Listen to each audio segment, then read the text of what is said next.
ওরে আমার ভাই, যেই মা আমি অসুস্থ হলে সারা রাত ঘুমাইতেন না, কষ্ট হলে শীত গরম হোক, কারেন্ট চলে গেলে গরমের দিনে মা বসে বসে বাতাস করতেন। আমার মা শীতের দিনে আমার ঠান্ডা লাগলে নিজের গায়ের কম্বলটা আমার গায়ে দিয়া মা নিজের শাড়ি পেঁচাইয়া বসে থাকতেন। আমি না খাইলে আমার মা খান নাই। আমি বাড়ির বাইরে থাকলে, দূরে থাকলে বাড়ি মেহমান আসতো, মা ভালো ভালো খাবার পাকাইয়া মজাদার পিঠা বানাইয়া সবাইকে ভাগ করে দিতেন, মা খাইতেন না। যেই বাবা মাথার গাম পায়ে ফেলাইয়া গায়ের রক্ত পানি বানাইয়া না খাইয়া না ঘুমাইয়া কামাই করতেন, ঈদের সময় বাবা ছেঁড়া জুতা সেলাই করতেন, পুরান জামা ধুইয়া ইস্ত্রি করে ঈদগাহে যাইতেন, আমাকে নতুন জুতা কিনে দিতেন, নতুন কাপড় কিনে দিতেন। এত ভালোবাসতেন ওই মা বাবা, ওই স্ত্রী, যেই সন্তানের জন্য আমার জীবনটাই আমি বরবাদ করে দিলাম। রোদে কাজ করতে করতে আমার চেহারার উজ্জ্বলতা নষ্ট হয়ে গেল, আমার নিজের শারীরিক শক্তিও দুর্বল হয়ে গেছে। আমার জন্য আমি কিছু করি নাই, সন্তানের জন্য করলাম। ওই সন্তানও আমাকে জায়গা দেবে না, মা বাবাও জায়গা দেবে না, সন্তানও জায়গা দেবে না। ও ভাই, একবার যদি চিন্তা করো, কবরে আমার একাই যাওয়া লাগবে। আমি কে? এখন আমি মেম্বার হইলাম, চেয়ারম্যান হইলাম, 5 বছর পরে আমার মেম্বারই নাই, চেয়ারম্যানই নাই, এলাকার কেউ আমাকে জিজ্ঞেস করবে না। আমি 17 বছর 16 বছর প্রধানমন্ত্রী, আমার এত দাপট, এত পাওয়ার, আজকে আমার পালিয়ে যাওয়া লাগলো, আমার বিরুদ্ধে ফাঁসির রায় হয়ে গেল। ও মানুষ, আর কেমনে বুঝবা? এখনো নিজেকে চিনো নাই। নিজেকে চিনলে অহংকার থাকবে না, নিজেকে চিনতে যা লাগে তা করো। মোমেন রাস্তা দিয়ে যাবে, হঠাৎ দেখবে এক রিক্সাওয়ালা মাথায় পাগড়ি, আছে না নাই? এমন রিক্সাওয়ালা আছে না নাই? রিক্সাওয়ালা হাত দিয়া হ্যান্ডেল দ্বারা, পা দিয়া প্যাডেল মারতেছে, জবানের মধ্যে জিকির, আল্লাহ আল্লাহ আল্লাহ আল্লাহ আল্লাহ আল্লাহ আল্লাহ আল্লাহ। তুমি মোমেন, জিকিরের গন্ধ পাইছো, তোমার কলব আর কলবের জায়গায় থাকার কথা না। বয়ান চলে, বয়ান মাইকের মাধ্যমে আওয়াজ যায়, দোকানে বাজারে ঘরে খেতে খামারে যায় কিনা? বয়ানের আওয়াজ শুনছে, এটাও তো জিকির। তোমার কলবের মধ্যে উথাল পাতাল শুরু হয়ে যাবে। আমি মুমিন, আমি ঘরে বসে থাকতে পারি না। আল্লাহর কোরআনের ঘোষণা, নাকি বানায়া বলি? আল্লাহর কোরআনের ঘোষণা, মুমিন তো তারা ইদা যুকিরাল্লাহ, যখন আল্লাহর জিকির হবে, কলবের জায়গায় থাকবে না, কলবের মধ্যে কম্পন শুরু হয়ে যাবে। তুমি বাজার অতিক্রম করতেছো, হঠাৎ দেখলা সব দোকান খোলা, একটা দুইটা দোকান এমন দেখা যায় সামনে পর্দা টানানো, লেখা এখন নামাজের সময়। তোমার নামাজ নামক জিকিরের কথা মনে পড়ে গেছি, তোমার কলবার ভালো লাগবে না। যত কাজ থাক, এই দোকানদার পারলে আমি কেন পারবো না? একটা দৌড় দিয়া ওযুখানায় গিয়ে ওযু করে নামাজে চলে যাওয়ার কথা। আরে কথা কয় না? তুমি যখন জিকিরে বসবা, এখন তোমাকে তুমি মাপো। যখন তুমি জিকিরে বসবা, আল্লাহর সঙ্গে মিশবার টাইম, সুবহানাল্লাহ সুবহানাল্লাহ সুবহানাল্লাহ জিকির করবার ভালো লাগা শুরু হবে। আমাদের বেলায় কি হয়, বয়ান শেষ, এখন একটু জিকির হবে, ওই সময় লোকজন উঠে যায়। আরে কথা কেন? ওই সময় কি করে? ওই সময় উঠবা কেন? কারণ তোমার মনে ভালো লাগে না, উঠে যাও। তোমার কলবের অবস্থা ভালো না, তোমার কলবের অবস্থা ভালো না। এই কলবে আল্লাহর মোহাব্বত যদি না জন্মায়, কিয়ামতের ময়দানে দুনিয়ার কোনো কিছুর দাম নাই। কিসের দাম জানেন? কিসের দাম? ইয়াউমা লা ইয়ানফাউ মালুন ওয়ালা বানুন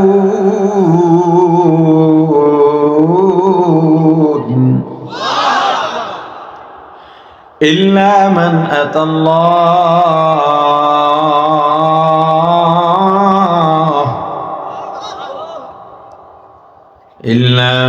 আতাল্লাহ বিকলবিন সালিম।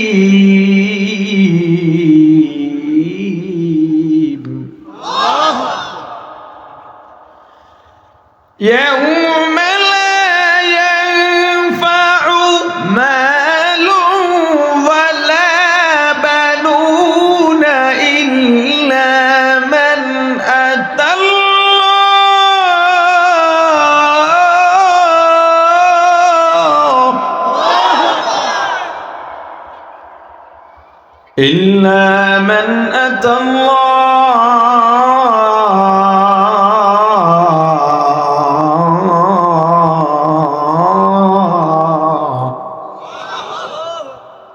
কিয়ামতের ময়দানে লা ইয়ানফা, কোনো উপকারে আসবে না। ভালো করে মাথায় ঢুকাও, অন্তরে গেঁথে নাও।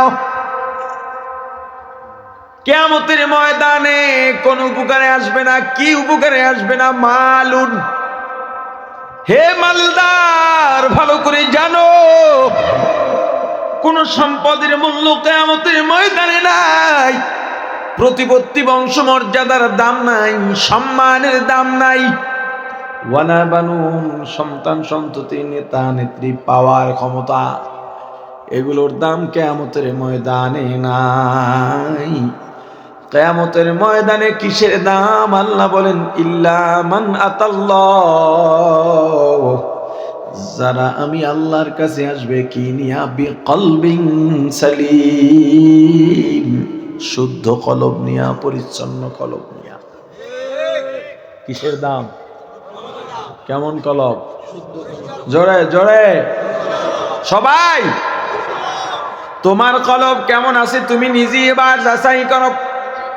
জিকির তোমার ভালো লাগে না, তুমি যদি মুমিন হইতা, সুবহানাল্লাহ বলার সাথে সাথে তোমার ভেতরে আল্লাহর মুহাব্বত পয়দা হয়ে যাইত, আল্লাহর ভালোবাসা তৈরি হয়ে যাইত, আল্লাহর ভালোবাসা সৃষ্টি হয়ে যাইত। আবার একবার সুবহানাল্লাহ বলতে মন চাইতো। যত সামনে আগাইতা মুহাব্বত বাড়তো, ভালোবাসা বাড়তো, আল্লাহর প্রতি ভালোবাসা বাড়তে বাড়তে বাড়তে দুই চক্ষু দিয়া টপ টপ করে পানি পড়া শুরু হয়ে যাইত। মুমিনের কলবে আল্লাহ সাকিনা ঢালেন। কি ঢালেন? সাকিনা বোঝেন? রহমত, বরকত, প্রশান্তি ঢেলে দেন। এই অন্তরে যখন আমল করবে আর আল্লাহ সাকিনা ঢালবেন, আল্লাহর রহমত ঢালবেন, আল্লাহর প্রতি মায়া আরো বাড়ায় দেবেন। মায়া যত বাড়বে, লিয়াজদাদু ঈমানাম মাআ ঈমানহিম, তোমার ঈমান যা আছে এর সাথে আরো ঈমান যোগ করে আল্লাহ ঈমান বাড়ায় দেবেন। ঈমান বাড়লে মুমিনের অবস্থানের উন্নতি হয় না অবনতি হয়? জোরে বলেন। এখন আপনি জিকির করলে বা শুনলে অন্তরে কম্পন তৈরি হবে আর আল্লাহর প্রতি মায়া বাড়তে থাকবে। এখন আপনার কাজ, নিজেকে নিজেই মাপতে পারবেন আপনি কোন স্টেজে আছেন, কোন অবস্থায় আছেন। আমার কলবের অবস্থা কি আমি মাপতে পারবো। এই মাপকাঠি আপনাদেরকে দিয়ে দেব। আপনার ভাবা উচিত, নিজেকে নিজের চেনা উচিত। এই পৃথিবীতে যে নিজেকে নিজে চিনতে পেরেছে বা চিনবে, ওই মানুষ নাফরমান হয়ে মরবে না। কোনো দিনই সম্ভব না। নিজেকে নিজে যে পরিপূর্ণভাবে চেনবে সে ঈমান নিয়ে যাবে, কোনো সন্দেহ নাই। এমনকি অমুসলিমও যদি নিজেকে নিজে চেনে ও মুসলমান হবেই হবে। এখন বলবেন হুজুর চিনি না মানে কি? আমাকে আমার চেয়ে বেশি চেনে কে? আসলে ভাই তুমি তোমাকে চেনোই না। একটা পরিচয় বলি, এই যে আমাকে দেখেন, যেই চেহারা দেখে আমাকে চেনেন, এটা আমি না। এটা আমি যে আপনাকে দেখি, এটা আসল আপনি না। তাহলে আমি কে? আপনি কে? ঘরের অন্ধকারে অথবা দরজা বন্ধ করে অথবা জঙ্গলে অথবা যে কোনো জায়গায় যখন একা থাকি, কয়জন? জোরে। যখন একা থাকি তখন আমি কি ভেবে বেড়াই? এখন মোবাইলের যুগ, মোবাইলে কি দেখে বেড়াই? কোন চিন্তা আমার ভিতরে আসছে? আমি সে, এইটা আমি না। বুঝো না কি ঠিক? একা থাকলে যা ভাবি, যা করি, যা বলি, যা দেখি, ওইটা আমি। বলবেন হুজুর আপনি এত সাজগোজ করে আসছেন, একবারে টুপি সুন্নতি পোশাক, এত সুন্দর কথা কন, আপনি এর বাইরে কেমনে হবেন? আমি আপনার সামনে আইলে কি নাচতে নাচতে আসবো নাকি? পতিতালয়ের পতিতাও তো বাইরে বের হইলে বোরকা গাদ দিয়ে বের হয় মিয়া। বাইরে তো সবাই ভালো থাকে। এখন আপনার বিচার আপনি নিজে নিজে অলরেডি করে ফেলছেন। আপনি কে আপনি জানেন? এই পরিচয়টা এতদিন আপনার কাছে ছিল? আরে কথা বলে না। আপনি তো একা একা থেকে যা যা করেছেন আপনি জানেন, কিন্তু এরপরও বাইরে এসে তো আপনি বলছেন আমার চেয়ে ভালো এই এলাকায় আছে কে? বলেন নাই? এ কথা বলেন না কেন? বলেন নাই? তাহলে আপনাকে চিনলে আপনি তো লজ্জায় নিজের কাছে নিজে মরে যেতেন। নিজের কাছে নিজে লজ্জা পায় কেমনে জানেন? নিজের কাছে নিজে হেরে যায় কেমনে জানেন? ওইটাও যদি জানতে পারেন কিছুটা উন্নতি হবে। নিজের কাছে নিজে লজ্জা পাওয়া, হেরে যাওয়া। একটা দুর্বল মানুষ ধরে নেন রিক্সা চালায়, আমার লগে তর্ক হইছে, হয় না অনেকের সাথে ভাড়া নিয়ে? কি মাতবরি গরিব মানুষের সাথে 2 টাকার ভাড়া নিয়ে তর্ক করে, এবার থাপ্পড় লাগায় দেয়। থাপ্পড় তারে দাও, তুমি দেওয়ার পরে যে তোমাকে দেওয়ার সাহস রাখে, মাস্তানি করতে হলে তার কাছে যাও। এমন লোককে থাপ্পড় দিও না যাকে দিলে ফেরত তোমাকে একটা দিতে পারবে না। ওই লোক কষ্ট নিয়ে যখন ফেরে আল্লাহর আরশ পর্যন্ত তোমার উপরে রাগ হয়ে যায়। এখন মনে করেন আপনাদের এই চরাগস্তি বাজারে রিক্সাওয়ালার সঙ্গে আপনার দ্বন্দ্ব হয়েছে, ও চাইছে 15 টাকা, আপনি 12 টাকা দেবেন। দরদাম করে রিক্সাওয়ালার সাথে। সকালবেলা মুরব্বী মানুষ কুয়াশার মধ্যে লাল শাক নিয়ে আসছে, আটি বাইন্দা বাজারে আসছে, দরদাম করে ওই বেটার সাথে, দরদাম করে কলাওয়ালার সাথে। বাদাম নিয়ে আসছে ছোট্ট একটা ছেলে, একবারও ভাবে নাই এই ছেলেটা এখন স্কুল মাদ্রাসায় থাকার কথা, ও বাদাম নিয়ে কেন এলো? নিশ্চয়ই ওর ঘরে অভাব আছে, ওরা ক্ষুধার্ত, ওরা অভাবী। এই বাদাম খায় আর কয় এই ছেলে বাদাম কত, তোর বাপের টাকাস? কথা বুঝেন নাই? আপনাদের গলাচি বা এরকম মাংনা বাদাম কেউ খায় না। তুই যে এই ছেলেটার বাদাম খাওয়া শুরু করলি কেন? কোন অধিকারে?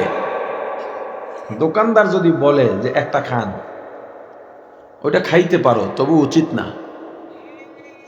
আমি খাই না, যদি বলে হুজুর একটা খাইয়া দেখেন, এটা আমি আপনার হাদিয়া দিলাম, খাই, যদি দেখি ভালো লাগে না তবুও কিনি।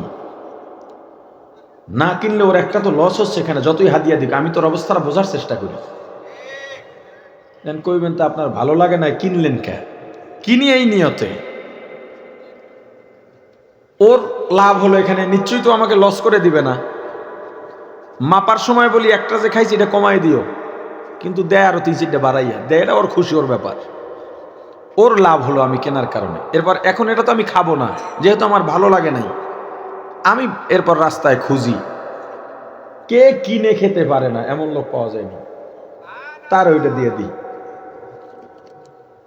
তা আমার দুই দিক দিয়া দুইজন উপকৃত হইছে, এ হইছে এর জায়গায়, ও হইছে ওর জায়গায়, আমি চতুর্দিক দিয়ে লাভবান হয়ে গেলাম। টাকা গেছে আমার 20টা 25টা বা 30টা, কি হয়? এরকম কত টাকা তো আমরা ভাঙি। তোমার বিল্ডিং করবা, রড বালু সিমেন্ট লাগে না, ইট, দোকানে ফোন দিয়ে দিছো, ভাই 1 টন রড পাঠাবেন, 20,000 ইট, এত গাড়ি বালু, এত বস্তা, এত ব্যাগ সিমেন্ট, 3 ট্রাক করে মাল এলো। দোকানদারকে বইলা দিছে একটা ছেলে পাঠাই দিয়েন মেমো নিয়ে, ওর কাছে টাকা দিয়ে দেব। তোমার বাড়ি আসছে, বিল হয়েছে 10,20,000 টাকা, কথার কথা। চেক দেখা, মেমো দেখা চেক দিলাম আর টাকা দিয়ে দিলে, 1 টাকাও কম লাগলা না। আবার যে আইছে মেমো নিয়া দোকান থেকে, যে কর্মচারী ছেলেটা, ওরও বকশিস 1,000 টাকা দিয়া দিলা। এ জায়গায় তো দরদাম করলা না। যে তোমাকে মাল পাঠাইছে ওর তো কোটি কোটি টাকার সম্পদ আছে, তুমি বাদামওয়ালার সাথে দরদাম কেন করো? রিক্সাওয়ালার সাথে কেন দরদাম করো? ওখানে করো না, এখানে কেন করো? 5 টাকা নিয়ে কেন দরদাম করো?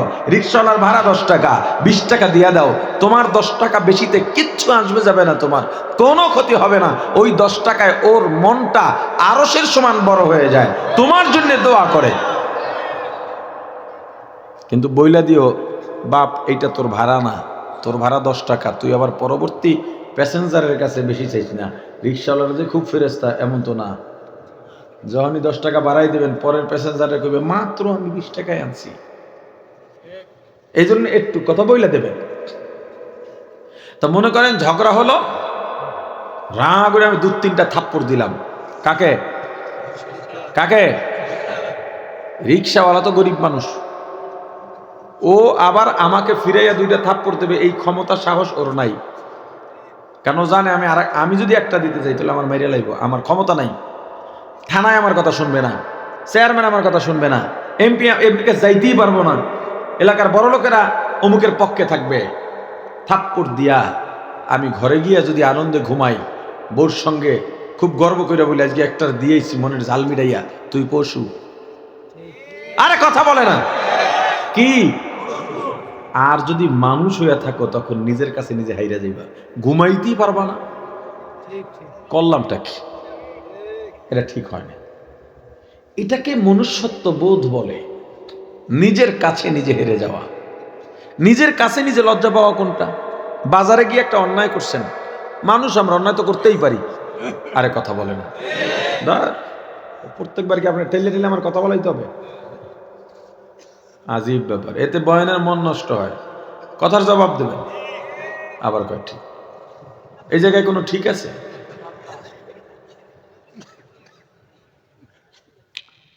বাজারে গেলাম, আমরা মানুষ, ভুল করতে পারি পারি না? হ্যাঁ, এমন একটা অন্যায় করে ফেলছি, একজন কইল ভাই আপনার মতো মানুষ এই কাজটা ঠিক হইছে। যেমন এই যে রিক্সাওয়ালার মারলাম, 2জন জ্ঞানী মানুষ এসে বললেন, যাদের ভিতরে মানবতা আছে, মানবিকতা আছে, আপনার কাজটা ঠিক হয়েছে, আপনার মতো মানুষ এটা দরকার, আপনার আল্লাহ কম দিছে, বলেন এরকম। আমি ওখান থেকে মাথা নিচু করে চলে গেলাম। এখন আমার ঘুমায় না, কেন? লজ্জায়। করলাম কি, আমার মানুষ শরম দিল। এখন নিজের কাছে নিজে লজ্জা পাচ্ছি।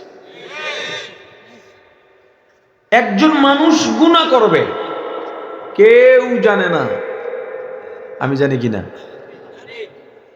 যেই মানুষকে গুনাহ ঘুমাইতে দেয় না ও মানুষ। তওবা কি?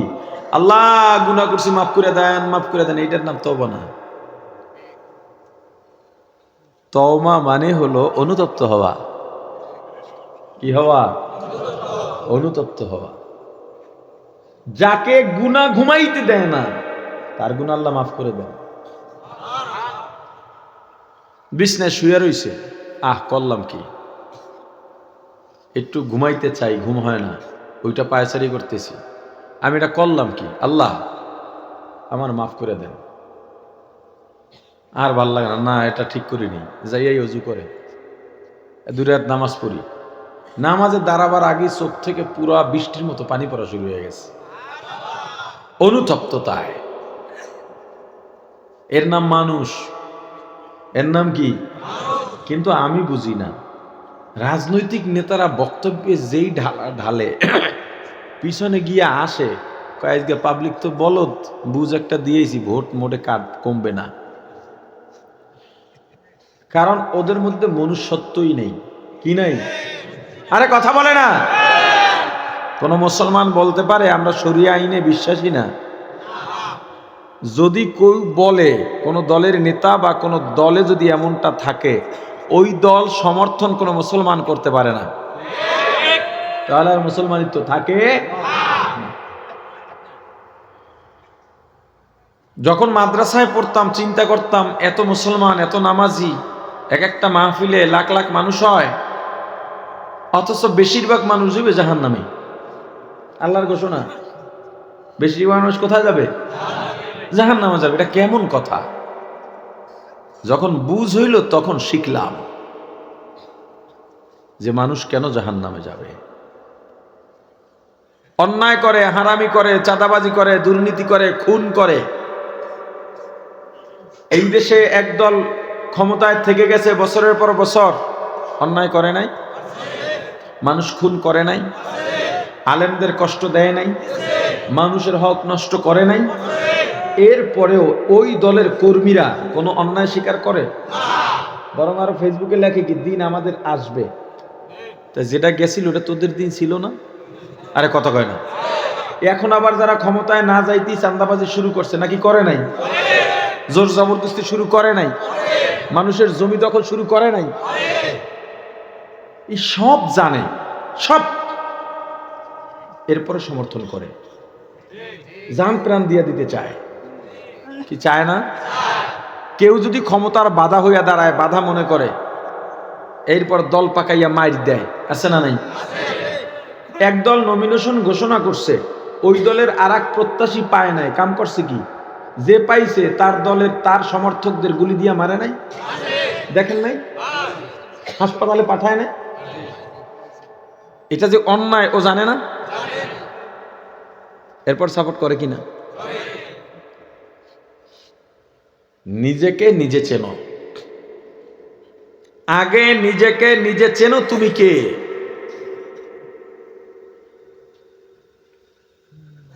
আল্লামা আজিজুল হাসান মাজুব রহমাতুল্লাহ আলাইহি দারুল উলুম দেওবন্দের সূর্য সন্তান। কোথাও সফরে যাচ্ছেন বা প্রয়োজনে বাইরে বের হয়েছেন, রাস্তা দিয়ে হাঁটতেছেন, হুজুরের পাশ দিয়ে এক যুবক জমিনের মধ্যে দুপুর দুপুর আওয়াজ করে দ্রুত গতিতে যাচ্ছিল। হুজুর ডাকলেন, যুবক দাঁড়াও। যুবক দাঁড়িয়ে বললেন, হুজুর কি বলবেন? দ্রুত বলবেন, আমার সময় কম। হুজুর বললেন, বাবা তোমার যে সময়, তার থেকে আমার সময় আরো কম, কারণ আমার বয়স হয়ে গেছে। তাহলে কি বলবেন? দ্রুত বলবেন। কেন দাঁড় করাইলেন? হুজুর একদম শান্ত মেজাজে বললেন, বাবা এত অহংকার ভালো না। যুবকের মেজাজ গরম। মৌলবী আপনি আমাকে চেনেন? জানেন আমার মামু খালু আর দুলাভাই কারা? এই মামু খালু দুলাভাইয়ের দাপটে মানুষ চলে বেশি। হ্যাঁ, নিজের বাপে চালায় রিক্সা, মানুষের বাড়ি বদিল্লা দেয়, ওলাই হইছে নেতা। কিতা? নেতা। এর কামাই রুজি নাই, সারাদিন নেতার পিছে দৌড়ায়, বিড়ি খাওয়ার লেগে সন্ধ্যায় 500 টাকা দেয়। সারাদিন যে দৌড়েছে, মেজাজ তো খারাপ। বাসা যাইয়া মা বাবার সাথে এরপর দুর্ব্যবহার করে। হ্যাঁ, না গলা জিবা নাই নাই। জানো আমার মামু কে, আমার খালু কে, আমার দুলাভাই কে? বদমাইশ তুই, তোর মামু খালু দুলাভাই দেখাস কা? তুই কে? এটা কর, তুই কে সেটা বল। মামু খালু দিয়া কি করবো? মামু খালু দিয়া চলে, যারা মামু খালু দিয়া চলে এখনো যদি শিক্ষা না পাও, তোমার মামু খালু দুলাভাই যারা ছিল যাদেরকে চান্দা তুলে তুমি তাদের হাতে দিতা, যেই মামু খালু আর দুলাভাইয়ের মন মতো কাজ করতা, তাদের কথা শুনে কত মানুষ খুন করলা, কত মুরব্বীর সঙ্গে বেয়াদবি করলা, কত নিরীহ মানুষের জমি দোকান দখল করলা। সেই মামু খালু দুলাভাইরা বিদেশে বইয়া পায়ের উপরে পা ফলায়া আরাম কেদারায় বসে বাংলাদেশের মজা দেখেনি রে। তুমি শালার খবর তাদের কাছে নাই, শালাকে ফালায়া চলে গেল, দুলাভাই তো আরামে আছে, আর তুমি শালা এখন জেলে রিমান্ডে, তোমার বিবি বাচ্চা রাস্তায় রাস্তায় অসহায়ের মতো ঘোরে। যারা মামু খালু আর দুলাভাইয়ের জোরে চলে অবস্থা এইটা। এ যুবক আর কবে শিক্ষা নিবা? এক দুলাভাইরা সম্পদ, তুমি আবার নতুন দুলাভাই ধরছ, তোমার অবস্থাও তাই হবে। নিজেকে নিজে চেনো, ওদের পেছন ছাড়া। শিক্ষা যদি না নিতে পারো তোমার উপায় নাই। তুমি মুসলমান যুবক কতদিন বাঁচবা জানো না, নিজেকে নিজে চেনো তুমি কে। যুবক রাগ হয়ে বলে, হুজুর জানেন আমি কে, চেনেন আমাকে? মাজজুব রহমাতুল্লাহ আলাইহি বলেন, বাবা আমি তোমার মামু খালু দুলাভাই বাচ্চাটা কাউকে চিনি না, তবে তোমাকে চিনি।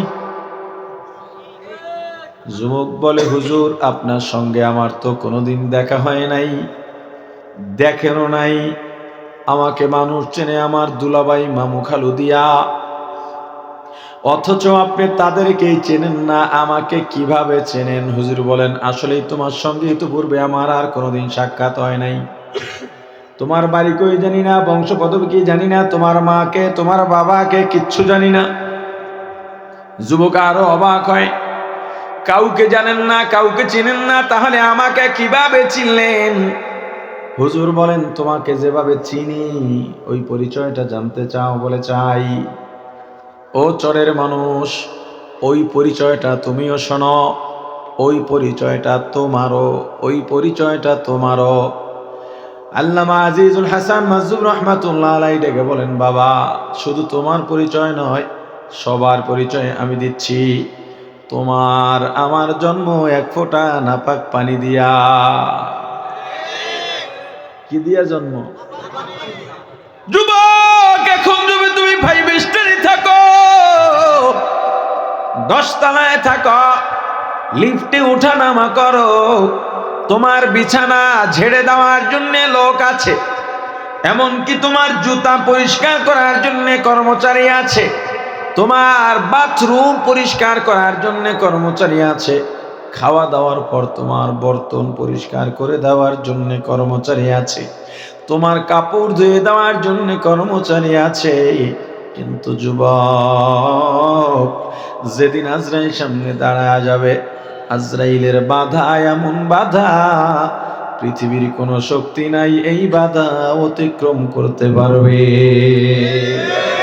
আজরাইল যেদিন দাঁড়াবে, চক্ষু বন্ধ হয়ে যাবে, দম বন্ধ হয়ে যাবে, সেদিন তুমি বিদায় হইবা বেদামে, দাম থাকবে না, মূল্য থাকবে না। যুবক তোমার আমার জন্ম এক ফোঁটা নাপাক পানি দিয়া, দুনিয়ায় আগমন এক ফোঁটা নাপাক পানি দিয়া, বিদায় হব বেদামি হইয়া। মাঝখানের সময়টা পেটের মধ্যে প্রসাব পায়খানার বোঝা নিয়ে বেড়াবো।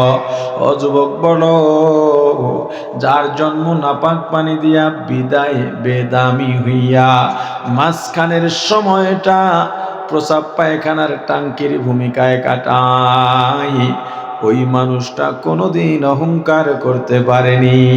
যুবক চিৎকার দিয়ে হুজুরকে জড়িয়ে ধরে, হুজুর বুঝি নাই, বুঝি নাই, বুঝি নাই, আমাকে তওবা করা দেন। হুজুর আমি আল্লাহর দরবারেও তওবা করি। কোন মানুষ যদি একবার চিন্তা করতো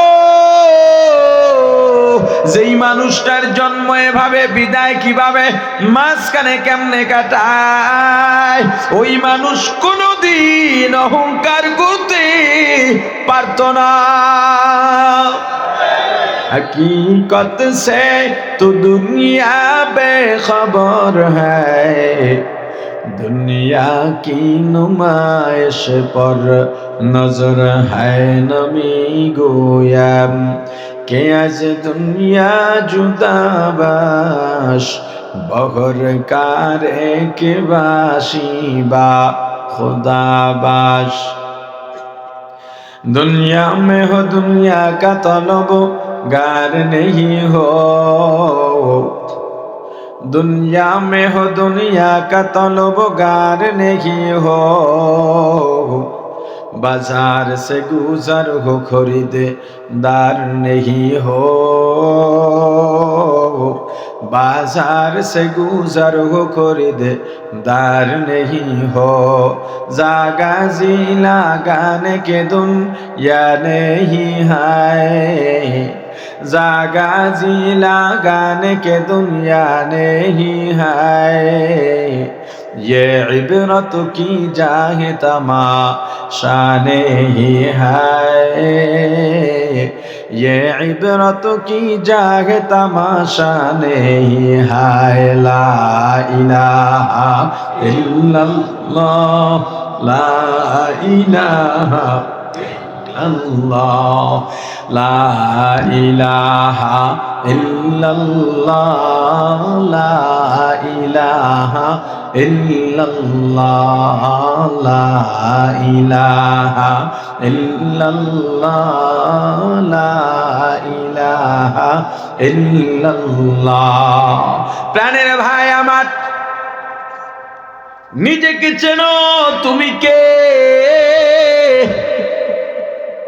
এই মুহূর্তে যদি মারা যায়, দুনিয়ায় আমার এত সম্মান, এত প্রতিপত্তি, এত ক্ষমতা, এত অর্থ, বংশমর্যাদায় এলাকার সবার উপরে, এরপরেও যদি এখন মারা যাও, সবচেয়ে কাছের মানুষ তোমার স্ত্রী তোমার মাথার নিচ থেকে বালিশটা পর্যন্ত সরায় নেবে। এই মাদ্রাসার মাহফিল, এই মাদ্রাসার আয়োজন, এই মাদ্রাসার উন্নতি, আপনারা যে এই যে বছরে একবার দুইবার করে ওলামায়ে কেরাম আসেন, আপনারা দ্বীনের কথা শুনেন, এতে খুশি না বেজার? কে কে বেজার হাত উঠান? না হুশ আছে? মাশাআল্লাহ। খুশি কে কে? দুহাত তোলেন, টান টান করে দুই হাত উঠান, হাতে নাড়া দেন, কই লড়ে না দি। মাশাআল্লাহ।